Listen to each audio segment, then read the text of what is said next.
guys, this is Tammy, and I'm with Mandy from Seek Heavenly Things, and I am part of the 12. I have to have a hat on because my hair, anyways, I'm having a hat on right now. I'm just going to get right into the post. So I claim that Jesus Christ came in the flesh, bled, died on the cross, and rose on the third day.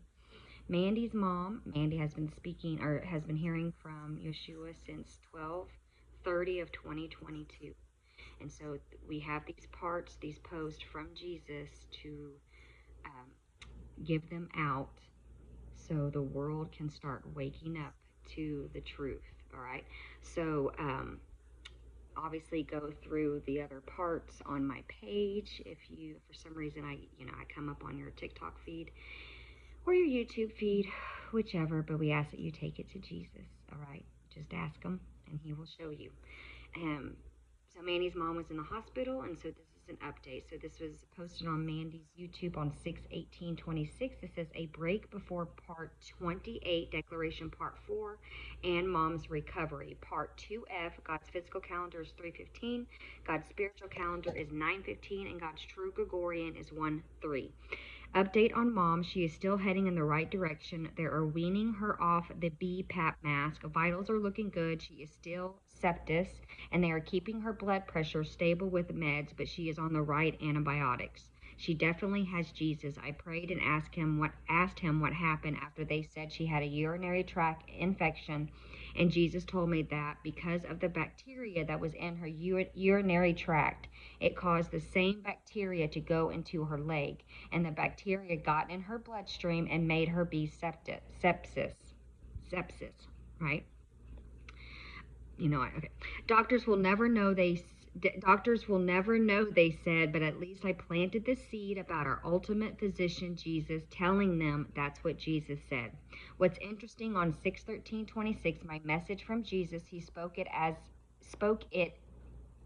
is a 31 countdown to restoration. Whoa, sorry. That totally matches the countdown for now, as I am doing an update every day as the pre-countdown has started, with starting Cassie's cancer journey. And since we have been in the hospital with my mom, Jesus and his prees, he is so funny. I haven't left her side, not once, since she has been in the ICU. I am watching her, adjusting her pillows, feeding her, getting her ice chips, basically whatever she wants. I nicknamed her pillow Queen, LOL. I named her the Pillow Queen, LOL. Every time they give me a pillow for me, my mom wants another one. She is so cute and she's in good spirits. G has been such an amazing husband, bringing me a change of clothes and stuff to wash up with, bringing me food, and staying with me in the evening overnight to be with me while I am with my mom. Sheila, my friend, has watched all the animals and also visited to keep me company throughout the day. I definitely have an amazing support team.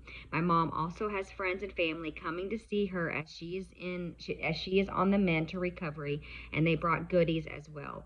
Thanks for your continued prayers on her, and the remaining of the Declaration Part 4 videos recorded on 6/10/26 will resume on 6/21/26 as per Jesus. I found something else interesting, what Jesus told me, matching the mirror of my mom going to the hospital. Mom went to the ER on 6/14/26, and Jesus said this to me on 4/15/26. It was a message for Sheila, G, and I. So on 4/14/26, Sheila, you won't know where the world is, but you know that they will be safe, and that is your key to talk to Mandy's mom, because Mandy will not have a chance to say goodbye to her mother. I will have to whisk her away fast. That is when you will show her everything. There's going to be more evidence of all of this, and her mom will finally believe and understand. She will also see Mandy at a point where Mandy will seem smaller, but of course she will look at it like it's just a coincidence, but eventually it will be too obvious for her not to believe more. So all this is coming. I just started with the left leg. My mom's infection, which brought her to the ER, was the left leg. Had no clue what Jesus was talking about, but it always seems to fit with the current situation. It is just my childlike faith, I guess, but I believe God is always behind these things and sometimes warning us. Just like I don't believe it was a coincidence that I called my mother Sunday night to check on her and found out she was really sick. I usually don't reach out to her on Sundays, but it was my other brother's birthday and he hadn't heard from her, so I was worried. I am so thankful that I did call her because I saw that she was sick when I FaceTime her. And I immediately went over there and called a friend of hers who was closer to her before I could get there because I was 20 minutes away, and she called the ambulance. I feel like this could have ended up much worse if I did not pick up the phone and call her. So yes, I do believe God intervenes on things to help us and guide us. Originally, I wasn't supposed to talk to her until Monday when G and I was going to the grocery store for her, but I am so thankful I called her that Sunday night because she may not be here if I didn't. Also, Jesus knew that I would be helping my mom and have no means to cook being at the hospital. So because my car insurance came out, making my account negative, I woke up yesterday morning and Jesus removed my car insurance payment, just like he did my cell phone, turning it back on while paying the bill and giving me a $35 credit, proving the worlds are colliding together and why there is a Mandela effect. Well, he did it again with my car insurance. I didn't have enough money to cover it, and I ended up being over negative 200 after it came out. But yesterday I woke up and I looked at my account and that payment was gone and I had 98 cents. Well, then somebody in the group got in their spirit to send me, G, and Sheila money, and I never told them I was negative in my account or asked for anything.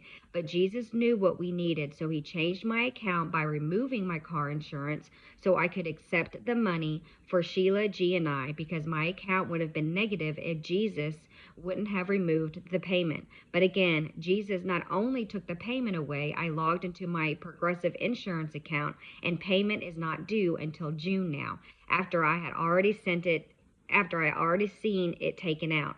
Again, I can't talk today. Again, that is not another coincidence. That is Jesus working behind the scenes. Don't forget, Jesus had G and I get our 2 beach towels, the beach chair, and the umbrella, which cost $225, matching the $522 journey, knowing that my car insurance was coming out. My car insurance always comes out in the beginning of the month, but he removed the payment and made it for the end of the month, after the payment had already been taken out, again proving the multiple worlds. So G and I knew we needed that $225 for the insurance, but Jesus needed us to be obedient and spend it making our beach video because God knew he was about to supernaturally change my account and change my payment. And because G and I's faith, we listened to him, not worrying about our money and the insurance payment, knowing that God had us because we followed his instructions. So he brought it anyway, and then look, he supernaturally took the payment away again, proving there's multiple worlds. I am so grateful for him and our group for the love of their neighbor, listening to their spirit as Jesus guides them. We love Jesus. He knows everything we need before we even ask him. He is always on time and so loving. Now, on to the declaration part 4.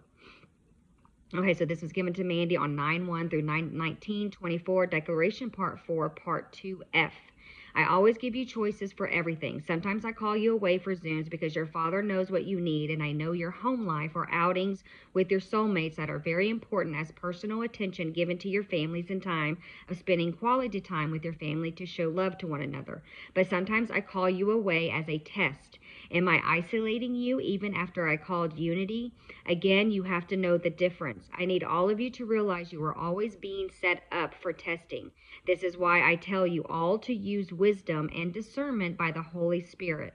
All of these lessons I am teaching you, I always put out witnesses to give you truths. And if you were on the Zoom tonight, you would have seen the revelations that I have been giving you all. I am also giving them to the second circle meets the 12, Charlene and Jason. So do not miss this lesson. Don't forget, everything is a test. You have to show true discernment by the Spirit with wisdom and learn, live, and breathe in all of my lessons. And do not forget what I have already taught all of you so you can be successful for the next lesson. Moving on, Kathy, Matthew, and Lori. I did that to you three a long time ago with testing, which is why you came in at the end and Kathy closer to the end, so you three could help guide the group and keep them balanced. I even pulled people in different circles and have tested these 3 to the max, and I've always set them up for testing. But they are seasoned on meat, and they know how to use wisdom and discernment by the Spirit. But that doesn't mean they are finished. There is always room for learning and changing. Never think you are done, because you aren't. As my kings and queens, you will never stop learning, and you will always continue to learn from me and never stop. Poor Cassie. I had her do cancer treatments, lose her hair, and make her have the biggest test of faith, which I had the devil pronounce death over her. But it wasn't an actual death. It was a trial, a test, a facade. I allowed it for purification and faith, because I already told her she was getting the waters of Dan and she would be healed. And I am using her for hardships through testing of symbolism while purifying her heart and cleansing her. This is why the B therapy messages was pulling thoughts from your own hearts, because I already spoke in a previous prophecy that Cassie was healed. But you forgot the previous lesson and prophecy, but you weren't the only one, Ashlyn. Several of you were searching for remedies of healing, even though I already told you she was healed. So the message I gave Ashlyn contradicted the previous prophecy, and it was another example of wavering in faith, not believing in spoken words and missing the lesson. I told you, if I give you something that contradicts what I have already given you, then you need to use wisdom and discernment by the Spirit. Again, I was testing you all and training you all so you can become battle ready. Stick around for declaration part 4, part 3A, and then it says P.S.